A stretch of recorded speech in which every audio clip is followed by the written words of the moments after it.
अस्सलाम वालेकुम, हमारे लिए आप देखें मेरा चैनल। जी 12 साल की मेहनत बर्बाद हो गई। एक गलती, सिर्फ एक गलती से स्पेन कार्ड और पासपोर्ट दोनों चले जाते हैं।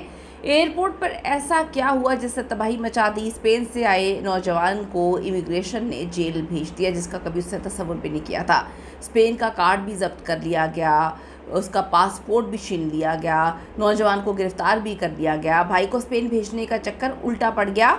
रेजिडेंट कार्ड, पासपोर्ट सब कुछ चले गए। ओवरसीज़ पाकिस्तानियों के लिए वीडियो लाजमी देखना है, क्योंकि किस तरीके से आपको बेवकूफ़ बनाया जाता है, किस तरह से आपके 12-12, 13-13 साल की मेहनत जो है एक लम्हे में ज़ाया हो जाती है। रिक्वेस्ट है चैनल को सब्सक्राइब करें, हमें आपकी सपोर्ट की ज़रूरत है और आपने इस वीडियो को आखिर तक ज़रूर देखना है। कहते हैं कि अक्लमंद इंसान वो है जो दूसरों की गलतियों से सीखते हैं, लेकिन कुछ लोग ऐसे हैं कि वो ख़ुद को दुनिया का सबसे सियाना इंसान समझते हैं और कोई चीज़ किसी और की देखकर नहीं समझते और सीखते।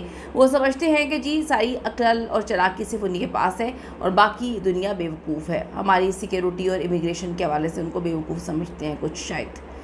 अब जी आज मैं आपको इस्लामाबाद के एयरपोर्ट पर पेश आने वाले एक ऐसे वाक़े के बारे में बताती हूँ जिससे डेफिनेटली आपके रोंगटे खड़े हो जाएंगे, आप हैरान होंगे और अपना सर पकड़ने पर मजबूर हो जाएंगे कि कोई इंसान इतना बेवकूफ़ हो सकता है कि अपनी 10-12 साल की मेहनत अपने ही हाथों से किस तरह से फेंक देता है। मेहरान अहमद की कहानी है। बहुत सारे लोग मेहरान अहमद जैसे ओवरसीज़ हैं, लेकिन ओवरसीज़ को अब इस मामले से सीखना चाहिए। आज से तकरीबन 10 से 12 साल पहले ये नौजवान पाकिस्तान से गैर कानूनी तौर पर जो है वो, जिसे हमारी ज़ुबान में डंकी लगाना कहते हैं, जो अरब के लिए निकलता है। सबसे पहले तो डंकी लगा के जाना ही गलत है। खैर कई साल पे मुहित उसका ये सफ़र होता है, मुख्तलिफ़ जो अरबी ममालिक में ये खार होता रहता है, कभी इधर छुपता है कभी उधर छुपता है। छुप छुप के बेचारा ज़िंदगी गुजारने पे मजबूर होता है। पेपर्स नहीं बन रहे थे, ज़िंदगी शदीद मुश्किलात का शिकार थी, लेकिन कहते हैं ना कि मेहनत और किस्मत का खेल अलग होता है। मेहरान बिलाखिर स्पेन पहुंचता है, उसे वहाँ किसी न किसी तरीके से बाज़ाब्ता तौर पर कानूनी जो है वो हो जाता है। उसे स्पेन का असल जो रेजिडेंट कार्ड होता है, स्पेनिश पीआर मिल जाता है। अब मेहरान एक कानूनी तौर पर शहरी बन गया था। उसका सीना चौड़ा हो गया कि अब तो मैं रेजिडेंट बन चुका हूँ। 12 साल की ये तवील जिद्दोजहद के बाद वो खुशी खुशी स्पेन से कानूनी तौर पर पाकिस्तान जो है वो वापस आता है। 12 साल के बाद घर वाले खुशी से निहाल थे कि हमारा बेटा बाहर सेटल होकर अब वापस आया है। जब मेहरान पाकिस्तान पहुंचता है तो उसका जो छोटा भाई है, जिसकी शक्ल मेहरान से काफ़ी मिलती जुलती थी, उसे देखकर कहता है, भाई आप तो सेटल हो गए हैं, अब मुझे भी अपने साथ लेकर जाओ, मेरी ज़िंदगी जो है बना दो। अब यहाँ से मेहरान का शाहकार, ओवर स्मार्ट, बेवकूफ़ मैं कहूँगी दिमाग जो है चलना शुरू होता है, जो बिलाखिर इसी की तबाही का बायस बनता है। मेहरान सोचता है कि कोई ऐसा तरीका निकाला जाए जिससे भाई भी स्पेन पहुँच जाए।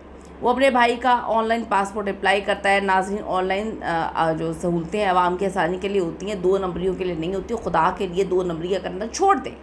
मेहरान ने चालाकी ये की कि पासपोर्ट के फॉर्म में नाम, वलीदियत और जो तारीख़ पैदाइश है छोटे भाई की थी, लेकिन तस्वीर मेहरान साहिब ने अपनी लगा ली।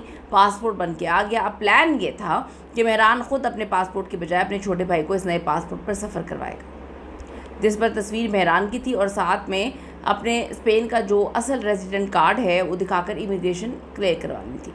इनका अगला मंसूबा ये था कि जब मेहरान स्पेन पहुंच जाएगा तो वहाँ से ये रेजिडेंट कार्ड किसी पार्सल या कार्गो के ज़रिए वापस पाकिस्तान भेजेगा, ताकि इसका छोटा भाई अपने असली पासपोर्ट और इसी कार्ड पर दोबारा जो है स्पेन पहुँच जाए। मतलब आप देखें, मेहरान बड़े टोर और एतमाद के साथ इस्लामाबाद इंटरनेशनल एयरपोर्ट पहुँचता है। इमिग्रेशन काउंटर पर जाता है और अफसर को वो अपना भाई वाला पासपोर्ट और स्पेन का रेजिडेंट कार्ड जो है थमाता है। वो समझ रहा था कि वो पच निकलेगा, लेकिन नाज़रीन ये भूल है। ये 2026 है, खुदा के लिए समझे। अब दुनिया बदल चुकी है, एयरपोर्ट पे से तस्वीर नहीं देखी जाती।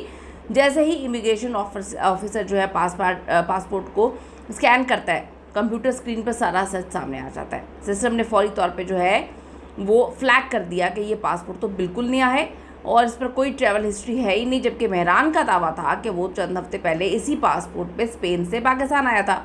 इमिग्रेशन ऑफिसर मेहरान का पासपोर्ट देखता है, फिर उसकी शक्ल देखता है और कहता है, जनाब आप हमें बेवकूफ़ समझ रहे हैं, आपका दिमाग सही है। नतीजा क्या निकला?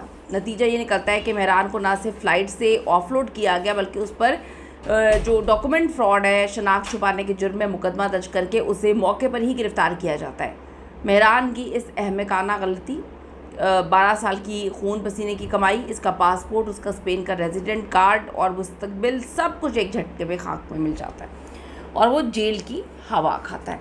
आप देखें, आप इंसान हैं, आपने हमेशा एयरपोर्ट पे बिला वजह की ऑफलोडिंग के ख़िलाफ़ आवाज़ उठाई कि मासूम मुसाफिरों को तंग ना किया जाए, लेकिन जहाँ मेहरान जैसे लोग घटियापन पर उतर आए, गिरौनी दो नमनियाँ करें, तो वैसे इक़दामात बिल्कुल दुरुस्त नहीं होते। मैं ये बात आपको कहूँगी, ऐसे लोग जो हैं वो पाकिस्तान की बदनामी का बायस बनते हैं। ऐसे लोग पहले डंकी लगा के जाते हैं, ख़ुद वो डंकी लगा के गया और उसको स्पेन का जो है वो पीआर मिल जाता है, तो उसने समझा कि मैं डंकी लगा के गया हूँ तो मुझे 2 नंबरी के बाद जो है मैं नेशनल होने जा रहा हूँ यहाँ का, तो मैं अपने भाई को भी 2 नंबरी करवाऊँ।